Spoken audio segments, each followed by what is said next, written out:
আমি এখন আমের বাগানে দাঁড়িয়ে আছি। এটি বাংলাদেশের উত্তর পশ্চিম জেলা নওগাঁ, একেবারে সীমান্তবর্তী এলাকা, যেটি বাংলাদেশ ভারতের সীমান্ত।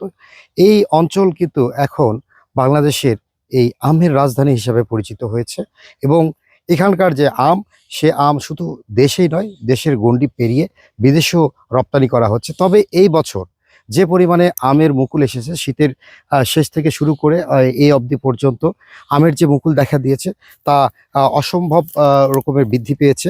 গত বছরগুলোর তুলনায় কিন্তু এবার আমের পরিমাণ অনেক বেশি। আমরা জেলার বিভিন্ন বাগান ঘুরে দেখেছি। সেই বাগানগুলোতে সারি সারি যে সবুজের আমের গাছ রয়েছে, সেই গাছের পাতার উপরে মুকুল ফুটে বেরিয়ে হয়েছে এবং সেই মুকুলের মৌ মৌ গন্ধে এই আমের বাগানগুলো একেবারে সুবাসিত হয়ে রয়েছে। এই ফাঁকেই কৃষকরা, আম চাষিরা এই আমের এই চাষ করার জন্য বেশি তারা ঝুঁকে পড়েছে এবং তারা গাছগুলোকে বেশি যত্ন নিচ্ছে।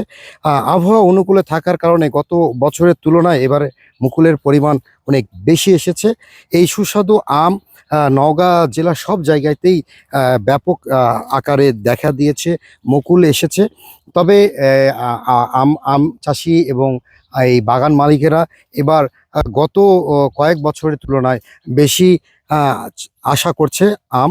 তবে নওগাঁ কৃষি সম্প্রসারণ অধিদপ্তরের তথ্য অনুযায়ী গত ২৪-২৫ অর্থ বছরের চেয়ে এই বছর ৫২৫ হেক্টর জমিতে বেশি আম চাষ হয়েছে। অর্থাৎ এবছর ৩০,০০০ হেক্টরের বেশি জমিতে এবার আমের চাষ করা হয়েছে।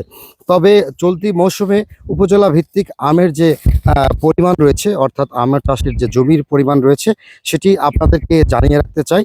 সদর উপজেলায় ৫১০ হেক্টর জমিতে এবং বদলগাছি উপজেলায় ৫৩০ হেক্টর, মহাদেবপুর উপজেলায় ৬৩০ হেক্টর, পত্নীতলায় ৫,৮১৫ হেক্টর, ধামুরহাট উপজেলায় ৬৭৫ হেক্টর, সাপাহার ৯,২৫৫ হেক্টর, পোরশায় ১০,৫৫০ হেক্টর, মান্দা ৪০০, নিয়ামতপুর ১,৩৮৪ হেক্টর, রানীনগরে ১৩০ হেক্টর, আত্রায় ১২০ হেক্টর। তবে এই আমের রাজধানী হিসাবে নওগাঁ পরিচিত পেয়েছে সাপাহার এবং পোরশার কারণে। এবার পোরশায় কিন্তু সবচেয়ে বেশি এই আমের আবারটি চাষটি করা হয়েছে এবং বাগান রয়েছে এখানে ১০,৫৫০ হেক্টর জমি, যেটি কৃষি বিভাগ আমাদেরকে জানিয়েছে। এবছর আমের যে উৎপাদন, সেটি কৃষি অফিস নির্ধারণ করেছে ৪,৩১,০০০ মেট্রিক টন। তবে প্রতিকূল আবহাওয়ার কারণে উৎপাদন ৩,৭৫,০০০ টনে নেমে আসতে পারে। চাষিরা বলছে গত বছর শীত দীর্ঘস্থায়ী ঘন কুয়াশার কারণে প্রচুর মুকুল ও আমের গুটি ঝরে পড়েছে, ফলনের ব্যাপক কম হয়েছে। তবে এবছর শীতের তীব্রতা কম, কুয়াশা তুলনামূলক কম হওয়ার কারণে মুকুল ভালো এসেছে। এ পর্যন্ত আবহাওয়া অনুকূলে থাকার কারণে ভালো ফলনের আশা করছে তারা। যদিও বালাইনাশক এবং শ্রমিকের মজুরি বেড়ে যাওয়ায় উৎপাদন খরচ বেশি হবে বলে তারা আশা করছে। আমরা বিভিন্ন বাগানে, এই বাগান মালিক এবং বাগানের চাষি যারা রয়েছে তাদের সাথে কথা বলেছি। তারা বলেছে গত বছর দেরিতে মুকুল এসেছিল, অনেক গাছ মার্চের মাঝামাঝি সময়েও মুকুল এসেছিল, কিন্তু এবার সময় মতো মুকুল এসেছে, ভালো ফলনের আশাও তারা করছে।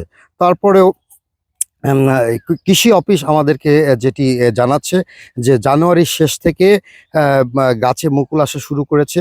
মুকুল ধরার সময় তাপমাত্রা বৃদ্ধি এবং কুয়াশার প্রকোপ কম থাকায় এ পর্যন্ত আমের গুটি, অর্থাৎ আমের মুকুলও ঝরে পড়ার সম্ভাবনা কম রয়েছে।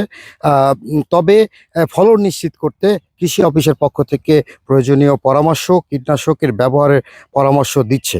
সব মিলিয়ে এই যে আমের যে চাষিরা রয়েছে, তারা আশা করছে যে এইবার বিগত বছরের চেয়ে বেশি পরিমাণে তারা এই আম পাবে এবং তারা দাবি করছে যে কৃষি অফিস এবং কৃষি বিভাগ এই আমের ন্যায্য যে দাম রয়েছে, প্রতি বছর যে দামের জন্য এই কৃষকরা লোকসানের মুখ দেখে, সেই দামটা যদি নির্ধারণ করে দেয় এবং এই আম সংরক্ষণের যদি কোনো ব্যবস্থা করে দেয়, তাহলেই এই রাজধানীকে তো এই আমটি সারা দেশে তারা ছড়িয়ে দিতে পারবে এবং এই চাহিদা 12 মাস তারা ধরে রাখতে পারবে। নওগাঁর মান্দা থেকে ফজলুল করিম সবুজ।